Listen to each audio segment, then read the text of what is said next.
نحمد و نصلی علی رسولہ الکریم، اما بعد، فاعوذ باللہ من الشیطان الرجیم، بسم اللہ الرحمن الرحیم۔ تسبیح فاطمی۔ حضرت علی رضی اللہ عنہ نے اپنے ایک شاگرد سے فرمایا کہ میں تمہیں اپنا اور اپنی بیوی فاطمہ رضی اللہ عنہ کا، جو حضور صلی اللہ علیہ وسلم کی صاحبزادی ہے اور سب گھر والوں میں زیادہ لاڈلی تھی، قصہ نہ سناؤں؟ انہوں نے عرض کیا، ضرور سنائیں۔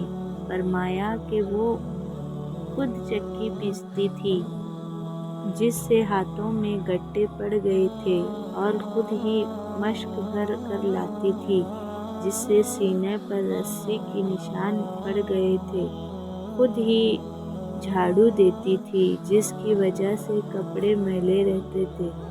ایک مرتبہ حضور اقدس صلی اللہ علیہ وسلم کی خدمت میں کچھ لونڈی غلام آئے۔ میں نے حضرت فاطمہ رضی اللہ عنہ سے کہا کہ تم اگر اپنے والد صاحب کی خدمت میں جا کر ایک خادم مانگ لاؤ تو اچھا ہے، سہولت رہے گی۔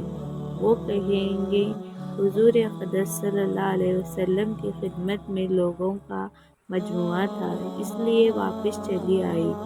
حضور صلی اللہ علیہ وسلم دوسرے روز خود ہی مکان پر تشریف لائے اور فرمایا، تم کل کس کام کو آئی تھی؟ وہ چپ ہو گئی، شرم کی وجہ سے بول بھی نہ سکی۔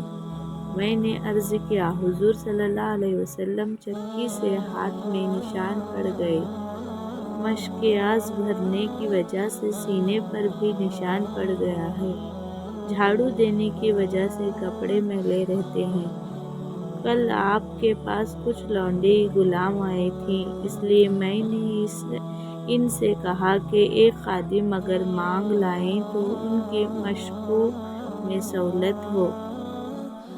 حضور صلی اللہ علیہ وسلم نے فرمایا، فاطمہ، اللہ سے ڈرتی رہو اور اس کے فرض ادا کرتی رہو، اور گھر کے کاروبار کرتی رہو، اور جب سونے کے لیے لیٹو تو سبحان اللہ 33 مرتبہ، الحمدللہ 33 مرتبہ، اللہ اکبر 34 مرتبہ پڑھ لیا کرو، وہ ایک خادم سے بہتر ہے۔ انہوں نے عرض کیا کہ میں اللہ کی تقدیر اور اس کے رسول کی تجویز سے راضی ہوں۔ سبحان اللہ۔ فاطمہ الزہرا رضی اللہ عنہ کا کیا کہنا؟